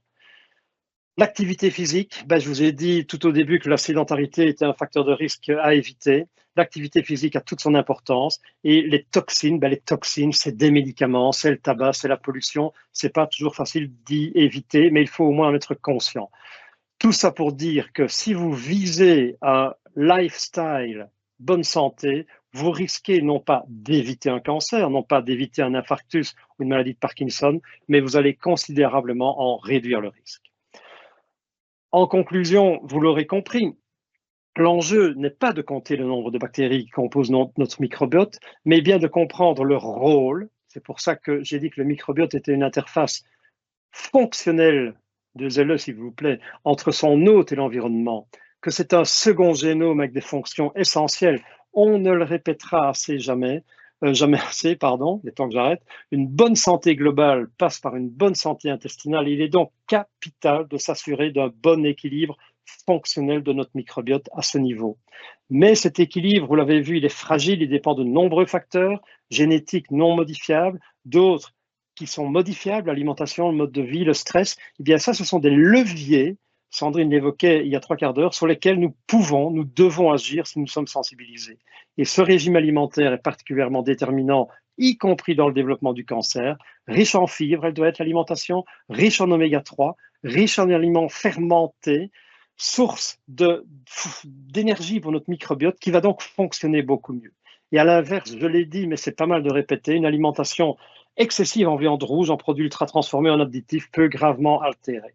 Et donc, l'homme et les bactéries, j'aime bien dire que c'est une relation harmonieuse tant que cet équilibre est respecté. Et enfin, la dernière dia, et je m'excuse d'avoir été un petit peu long, juste un petit flash info. Je ne voudrais pas terminer cette soirée sans vous présenter un quasi-scoop. C'est un nouveau concept que je qualifie très souvent quand j'en parle d'aller au-delà d'un simple probiotique. Ce nouveau concept a été enregistré, marque patentée, comme ça s'appelle de la probiothérapie de précision. Probiothérapie de précision, ça veut dire quoi? Je vous ai dit que l'idéal serait de pouvoir utiliser des cibles de probiotiques qui ont un but fonctionnel. Quantité n'égale pas qualité. Vous avez déjà entendu ça quelques fois ce soir, mais c'est vraiment une des clés de la soirée. Si nous pouvons avaler des probiotiques qui jouent un rôle, pas qui augmentent la quantité de bonnes bactéries, qui jouent un rôle sur la fonctionnalité de notre microbiote, on est efficace. Eh bien, il y a à la mi-janvier, il y a un peu plus de 2 mois, il y a eu une première européenne avec la commercialisation d'une monosouche, donc d'une souche d'une bactérie très peu présente en quantité dans notre intestin, mais qui est une des souches les plus productrices de butyrate. Et le butyrate, si vous m'avez suivi, c'est la vedette de cette interaction intestin bonne santé. Et pour terminer, on est en train de développer, il y a une course au niveau des laboratoires pour développer ce qu'on appelle des bactéries synthétiques pour mimer les effets biologiques. On en revient à ça, on en revient à la fonctionnalité. Je peux vous dire que dans 1, 3, grand maximum 5 ans, je suis certain qu'on aura des bactéries artificielles, si je puis dire, qui vont mimer l'expression des gènes promoteurs de tumeurs, notamment au niveau du cancer, et qui vont booster considérablement l'activité fonctionnelle de notre microbiote. Je vous remercie pour votre attention. Désolé d'avoir un petit peu débardé le temps de parole. Je vous remercie. Voilà, je pense que j'ai... Oui. Ah bien, docteur, merci beaucoup. C'était extrêmement intéressant. Alors, on a quelques questions. Oui. Je vais prendre vraiment les toutes premières par rapport au début de votre intervention. Donc, on me redemande si le microbiote est dans l'intestin grêle ou dans le côlon, dans les deux. Ça, c'est une première question. Okay. Et pour aller avec celle-là, comme vous avez parlé au début du cancer de colorectal, pourquoi et comment se développent les polypes? Et à quel âge devrait-on se faire dépister? Et est-ce que c'est gratuit le dépistage? Alors, au niveau des mutuelles? D'accord. Le microbiote, c'est une très bonne question. Le microbiote intestinal, le microbiote digestif plus exactement, nous avons des bactéries de la bouche à l'anus, pour parler peut-être un peu crûment. Nous avons des bactéries de la bouche à l'anus avec un gradient, donc une concentration qui augmente au fur et à mesure qu'on progresse vers la sortie. Donc le côlon est l'organe digestif qui contient le maximum de bactéries. Au niveau de l'intestin grêle, donc la partie de l'intestin, le petit intestin qui fait quand même 6 à 7 mètres, nous avons également une grosse population bactérienne et j'imagine que la question sous-entendait que je dise un mot de ce qu'on appelle les SIBO. Les SIBO, c'est-à-dire c'est un acronyme anglais qui veut dire qu'il y a une prolifération bactérienne excessive au début de l'intestin. C'est une nébuleuse très complexe. Il y a des SIBO, on est loin d'en avoir percé tous les secrets, mais nous avons du microbiote effectivement partout. Alors le cancer de l'intestin et les polypes, je vous l'ai dit, on peut malheureusement développer un cancer à n'importe quel âge, mais statistiquement, avec tout ce que ça veut dire pour une personne donnée, les polypes et les cancers se développent plus volontiers au-delà de 50 ans. C'est pour ça que depuis déjà pas mal d'années, depuis plus de 10 ans, et je pense que c'est pour ça qu'on a vu une régression de l'incidence des cancers colorectaux, les campagnes de dépistage s'adressent principalement aux personnes à partir de 50 ans jusqu'à 74 ans. Ne me posez pas, si ma mémoire est bonne, si ne me posez pas la question pourquoi, est-ce qu'on ne dépiste plus à partir de 75 ans, est-ce qu'on est trop vieux pour être dépisté? Question évidemment très embarrassante. Il est bien entendu que non, mais la société a décidé, parce que tout ça a un coût, pas pour le patient, c'est gratuit le dépistage de l'analyse de sel, je parle pas de la coloscopie qui est un acte médical, mais toutes les personnes ont le droit de se faire dépister sans passer par l'analyse de sel d'ailleurs, par une coloscopie. Donc voilà, le dépistage, il est légitime à partir de 50 ans pour tout le monde. Maintenant, je l'ai dit, l'hérédité joue un rôle. Si vous avez 3 à 4 personnes proches dans votre famille qui ont des antécédents de polypes et ou de cancer du côlon ou du rectum, ils peuvent être dépistés plus tôt. Il n'y a pas d'âge, il n'y a pas de règles. Voilà, c'est assez empirique. Et quand on fait une coloscopie, qu'on trouve un polype, on propose, mais ça dépend encore une fois de l'agressivité du polype en termes de cellules qui passent au microscope, on propose un contrôle tous les 3 à 5 ans, grosso modo. Et le rythme d'une coloscopie, pour répondre à une question qui sera peut-être posée, à la louche, moi je continue à dire que tous les 5 à 7 ans, c'est bien. Certains de mes collègues voudraient espacer à tous les 10 ans. Personnellement, je trouve que c'est terriblement téméraire et audacieux. Et personnellement, je me fais faire ma coloscopie tous les 5 ans plutôt que tous les 10 ans. Voilà, je ne sais pas si j'ai répondu à ces 2 questions. Oui, c'est très bien. Alors, la pratique du jeûne, est-ce qu'elle a une influence sur le microbiote? Et quelle attention particulière on doit avoir lorsqu'on fait une reprise alimentaire après un jeûne? Donc, il y a des jeûnes parfois de 12 heures ou un petit peu plus, ou parfois des jeûnes d'une semaine. Est-ce que c'est une bonne idée, pas une bonne idée? Est-ce que ça a une influence sur notre microbiote? Alors oui, ça a une influence sur notre microbiote. Alors pour répondre à une des questions de la fin, est-ce qu'il y a des consignes particulières lorsqu'on reprend une alimentation plus régulière? Non, parce que notre microbiote est très résilient et très adaptatif. Maintenant, vous venez de le dire, il y a jeûne et jeûne. Alors, la pratique du jeûne a été essayée dans différentes situations. Le jeûne le plus simple, le plus pratique, qui met votre tube digestif et votre microbiote au repos, qui lui permet de faire un véritable reset, c'est le jeûne de 16 heures, c'est-à-dire qu'en grosso modo, on arrête de manger vers 20 heures, on remange le lendemain vers 12 heures, et vous avez, outre quelques petites pertes pondérales, mais ce n'est pas le but premier, vous avez un microbiote intestinal qui se porte beaucoup mieux. Alors les jeûnes 5-7, c'est-à-dire qu'on mange pendant 5 jours, on ne mange rien du tout, on boit de l'eau, du thé pendant le week-end, ou bien un jour sur 2, 3 jours sur... Enfin, tout ça, ça n'a pas beaucoup ça. Le microbiote, il souffre très transitoirement, il s'adapte très facilement, le microbiote. Par contre, une personne qui est cancéreuse, là, ça a été évidemment étudié pour voir si on ne pouvait pas améliorer la qualité du microbiote qui souffre avec les chimiothérapies. La personne cancéreuse qui est déjà en sous-nutrition, pour ne pas dire complètement dénutrie, personnellement, c'est une mauvaise idée. C'est un sujet qui a d'ailleurs été abordé il y a 1 mois et demi à la Fédération liégeoise d'oncologie digestive, et beaucoup d'intervenants ont dit que c'était pas le truc à faire. Mais le jeûne, s'il y a un effet de mode, c'est un peu comme le microbiote, bien que le lien ne soit pas toujours direct. Le jeûne, il faut savoir pourquoi on le fait, et si on veut faire un jeûne très drastique, très compliqué, il faut toujours se faire accompagner de médecins qui connaissent le sujet. Ne pas faire ça spontanément sur base de lecture, c'est toujours à éviter. Ok, merci beaucoup pour cette réponse. Alors, quelque chose de tout à fait différent. Que penser des produits de supermarché tels que l'Actimel, le Yakult, je ne sais pas comment ça se prononce. Yakult. Je ne connais pas, excusez-moi. Voilà, que pensez-vous de ce genre d'aliments ou de boissons plutôt? Ce sont des aliments, effectivement, c'est très bien. Souvenez-vous, il y a quelques années des yaourts qui s'appelaient Bifidus. Bifidus parce que ça faisait référence aux bifidobactéries, les bonnes bactéries, et donc ça fait un tabac. Le marketing était assez bien lancé, sauf que c'est une allégation de santé qu'on ne pouvait pas mettre sur ce type d'aliment qui ne comprenait absolument pas de Bifidus. C'est juste du lait fermenté. Donc, alors les produits lactés, que ce soit l'Actimel, le Yakult, produits fermentés très utiles en cas de déficit fonctionnel du microbiote. Je dirais que pour autant, vous ne soyez pas intolérant au lactose, intolérant vraiment pas croyant que vous l'êtes, parce qu'il y a des tests pour ça aussi, ce sont des bons aliments, c'est des aliments fermentés. Le lactose est un sucre alimentaire qui est une très bonne source d'énergie, un très bon prébiotique pour nos bonnes bactéries.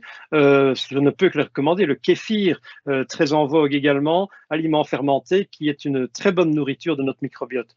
Là, mais c'est pas, on est dans le domaine de l'aliment. Vous avez bien fait de le dire. Ce n'est pas un alicament, un complément alimentaire. C'est des aliments plaisir, je dirais, mais qui peuvent en plus renforcer la qualité fonctionnelle de notre microbiote.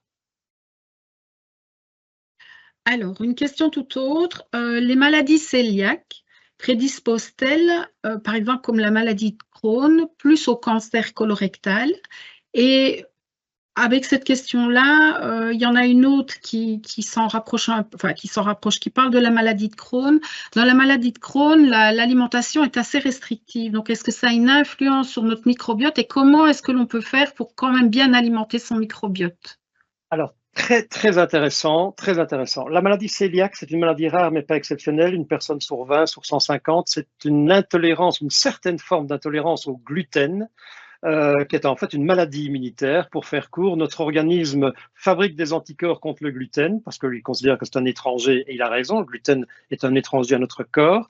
Le problème, c'est que ces anticorps que notre organisme fabrique attaquent la paroi de l'intestin, mais pas l'intestin, gros intestin, mais attaquent la paroi de l'intestin grêle. La maladie cœliaque est une maladie immunitaire inflammatoire de l'intestin grêle qui n'a pas du tout la même structure ni les mêmes fonctions que le gros intestin. Et la maladie cœliaque non diagnostiquée et surtout non traitée, le traitement, c'est à l'heure actuelle, c'est toujours, il y a un seul traitement, c'est 0% de gluten dans l'alimentation. Sinon, vous risquez d'augmenter, il y a un risque accru de cancer de l'intestin grêle. Rien à voir avec l'augmentation du risque du cancer du côlon que l'on rencontre dans la rectocolite ulcéro-hémorragique, puisque c'est une maladie qui se limite au côlon.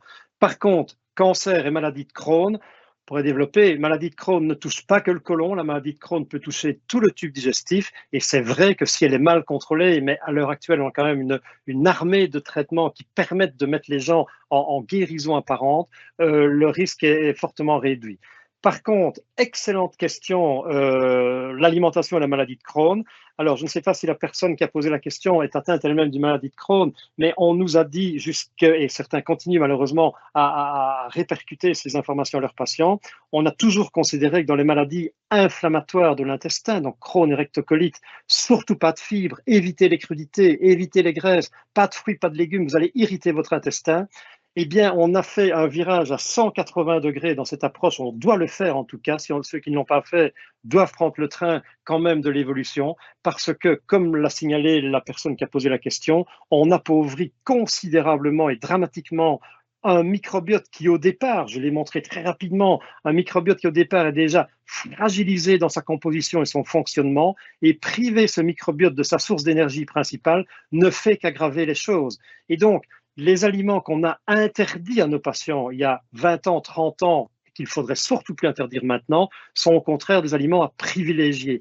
Mais c'est un travail très compliqué parce que ce sont des aliments, les gens confondent souvent symptômes et inflammation de l'intestin. Eh bien, ce n'est pas du tout les mêmes aliments. Qu'est-ce qui crée de l'inflammation dans les intestins? Je vous l'ai dit rapidement, c'est la malbouffe, c'est les aliments ultra transformés, c'est les chips, c'est les snacks, c'est les graisses, les huiles, les fritures. Tout ça, ça passe très très bien chez le patient Crohn rectocolite. Par contre, ça crée et entretient l'inflammation de la paroi par sa toxicité chimique. Mais c'est des aliments qui sont tellement dénaturés, tellement transformés qu'il n'y a pratiquement pas de travail pour notre intestin. Ils sont, je dirais, prédigérés. Donc les gens ne ressentent rien. Ils croient que c'est bon pour eux, sauf que ça entretient leur inflammation. Et par contre, ils peuvent avoir mal au ventre transitoirement avec des crudités, comme n'importe qui d'entre nous qui en mange de manière anormalement importante. Eh bien, ces personnes qui n'ont plus été habituées à manger ce type de fibres alimentaires vont croire que cet aliment est responsable de leur plainte. Or, c'est tout le contraire. Il n'est que bénéfique. Mais ça, c'est très compliqué à expliquer aux patients qui sont convaincus qu'on a convaincu, médicalement convaincu, que c'était des aliments à fuir. C'est une discussion très complexe parce qu'on doit vraiment prendre le temps d'écouter les gens, de soigner non pas que leur intestin, mais leur intestin et leur microbiote, ils sont dans leur corps et l'alimentation doit être un allié qui a été banni pendant des années, mais pas par par mauvaise intention, tout simplement par méconnaissance de ce qu'était le microbiote et de ses fonctions. Donc surtout, Crohn rectocolite, sauf en poussée, mais là vous n'avez pas envie de manger grand-chose. L'alimentation, il y a véritablement un changement radical de paradigme dans l'alimentation pour les maladies inflammatoires. Ça, c'est très important. Alors, justement, pour compléter la question, est-ce que vous conseillez à ces personnes qui ont des maladies chroniques de consulter un nutritionniste pour ne pas faire de faux pas et peut-être justement agir de manière positive sur leur microbiote et sur leur intestin de manière générale? Alors, la réponse pourrait être oui, point à la ligne, puisque je vous ai parlé longuement de l'alimentation et de ses rôles bénéfiques. Le problème, et j'espère que la soirée de ce soir contribuera un petit peu à faire évoluer, c'est que beaucoup de nutritionnistes, comme vous dites, sont beaucoup de médecins nutritionnistes, de nutrithérapeutes, n'ont pas nécessairement la connaissance de tous ces mécanismes biochimiques. Et je dois bien vous dire que je me bats avec certains rares autres collègues qui étudient beaucoup le microbiote, je me bats contre des analyses qui sont faites depuis longtemps, qui continuent à être faites et qui nous donnent quoi? Qui nous donnent ce que j'appelle une carte d'identité de votre composition du microbiote. Vous avez des très beaux graphiques, vous avez autant de bifidobactéries, de lactobacilles, de virus, de levures. Il faut des levures. On dit aux gens, ah, vous avez des champignons. Oui, ben, il en faut. Donc, ce type d'analyse, c'est très beau, mais ça ne nous aide pas en pratique. Je vous l'ai dit, nous avons tous une signature microbiotique personnelle, donc une composition qui nous est propre. Donc, il faut savoir faire le type d'analyse qui n'existait pas il y a 8 ou 10 ans. Les analyses que j'ai évoquées avec les acides gras, le butyrate, c'est des analyses de sel, mais pas n'importe quelle analyse. Il faut savoir ce qu'il faut doser, il faut savoir à quel laboratoire adresser l'échantillon de sel. Ce n'est pas une analyse onéreuse, l'analyse des métabolites, donc du fonctionnement du microbiote, c'est l'analyse de base, c'est 68 € non remboursés. Il faut bien reconnaître que tous ces patients-là, je peux vous dire qu'ils ont un parcours financier, comme j'appelle, en consultation, examen, complément alimentaire et tout autre, qui va au-delà largement de ce budget. Donc, il faut savoir faire les bonnes analyses. Malheureusement, ce n'est pas encore assez répandu. C'est une des raisons pour lesquelles j'étais heureux que vous me conviez à ce webinaire ce soir, parce que, comme j'explique aux gens, on ne soigne bien que ce qu'on connaît bien, et si on peut approcher au mieux la cause de leurs symptômes, on risque d'être beaucoup plus efficace de manière beaucoup plus ciblée et pas nécessairement de manière plus agressive. Donc, on ne trouve pas toujours, il faut avoir l'honnêteté de le dire, mais il faut pouvoir chercher autrement avec les informations dont nous disposons à l'heure actuelle. Et comme je l'ai dit rapidement, et pour moi c'est important, on ne connaît pas tout du microbiote, loin de là, c'est la partie visible de l'iceberg, mais ce n'est pas une raison pour ne pas se servir, pour ne pas mettre en pratique ce qu'on connaît, mais avec les bonnes analyses. Alors, on va encore prendre deux, trois questions. Comment favoriser la sécrétion de sérotonine? Je sais que vous en avez parlé, mais peut-être si vous pouvez réexpliquer. Alors, la sérotonine, donc c'est dans notre cerveau l'hormone de la zen attitude. On croyait qu'elle était fabriquée uniquement dans notre cerveau. Absolument pas. Je vous l'ai dit, l'immense majorité de sérotonine provient de notre intestin qui le fabrique. Les cellules intestinales, certaines cellules intestinales fabriquent des hormones, pas que la sérotonine d'ailleurs. Mais ce qu'il faut savoir, c'est que si vous avez un intestin en fragilité, en état d'inflammation, une dysbiose, comme je l'ai dit, donc un déséquilibre de fonctionnement de vos centaines de milliers de milliards de bactéries, la sérotonine, elle n'est pas fabriquée correctement. Donc, votre cerveau, il a peut-être 10% qu'il fabrique lui-même. Avec 10% de carburant dans votre réservoir de voiture, vous n'allez pas très loin. Donc, la sérotonine, est-ce qu'il y a des aliments qui aident à augmenter la disposition dans le cerveau? Oui, les aliments, c'est surtout des précurseurs, des acides aminés. La sérotonine est une hormone qui provient notamment du tryptophane, qui est un acide aminé. Un acide aminé, c'est quoi? C'est une brique des protéines. On trouve ça dans les légumes, dans les légumineuses. Mais c'est important, on n'en ai pas parlé, mais le sujet est tellement vaste que si vous avez une souffrance intestinale, pour faire large, la sérotonine, le tryptophane que vous prenez en complément alimentaire à raison d'1 gramme, 1,5 grammes, voire plus, zéro toxicité, eh bien ce tryptophane, il va d'abord aller dans les cellules intestinales, dans les bactéries qui en ont besoin comme source d'énergie première. Donc si votre tryptophane en complément est d'abord bouffé, excusez-moi l'expression, par votre microbiote, par vos cellules intestinales, il ne restera pas grand-chose pour aller dans le cerveau. Donc, d'abord rétablir un équilibre intestinal, et puis on peut traiter éventuellement quand l'équilibre du microbiote est atteint. Mais ne jamais perdre de vue que si on oublie le microbiote, on passe à côté des possibilités d'aller mieux, notamment au niveau de la zen attitude. Alors, peut-être une question, qui est intéressante parce on en mange tous beaucoup. Est-ce que vous pouvez nous éclairer sur l'impact des sucres rapides sur le microbiote? C'est très néfaste, que c'est bon pour rien, sauf pour le goût. Le goût, c'est voilà, les industriels ont trouvé que c'est très agréable, un sucre rapide. On est un peu déprimé, on a la fringale, on bouffe des sucreries, des sucreries. Le problème des sucres rapides, d'abord, le microbiote, c'est vraiment terriblement toxique sur sa qualité fonctionnelle, pas tellement sur sa composition, mais ça entre vraiment en composition avec les acides gras, notamment le butyrate et d'autres composants chimiques d'origine microbienne. Mais vous risquez avec les sucres rapides, vous savez tous, hein, vous avez expérimenté, vous avez une fringale, prenez un sucre rapide, 1 heure et demie, 2 heures après, vous avez à nouveau faim parce que votre sucre rapide a stimulé la sécrétion de cette hormone qui s'appelle l'insuline qui est chargée dans le corps de faire baisser le sucre dans le sang, sinon vous êtes diabétique. Et quand le sucre baisse à nouveau dans le sang, ben vous avez à nouveau ce besoin de sucre rapide. C'est un cercle vicieux. C'est pas bon. C'est pas bon. Alors, c'est aussi mauvais, d'après certaines données. Je parle des sodas ici, donc les sodas sucres normaux versus les sodas zéro, light et compagnie, l'aspartame et compagnie, c'est aussi néfaste pour le microbiote. Voilà, donc, mais il faut bien manger. L'alimentation fait quand même partie du plaisir. Donc, ceci sont des recommandations. Ce que j'ai présenté ici, ce ne sont évidemment pas des obligations. Maintenant, à vous de savoir si vous voulez rester en bonne santé le plus longtemps possible, tout en ayant quand même un plaisir dans la vie. Eh bien voilà, docteur, nous allons,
MC, avec vous pour la vie.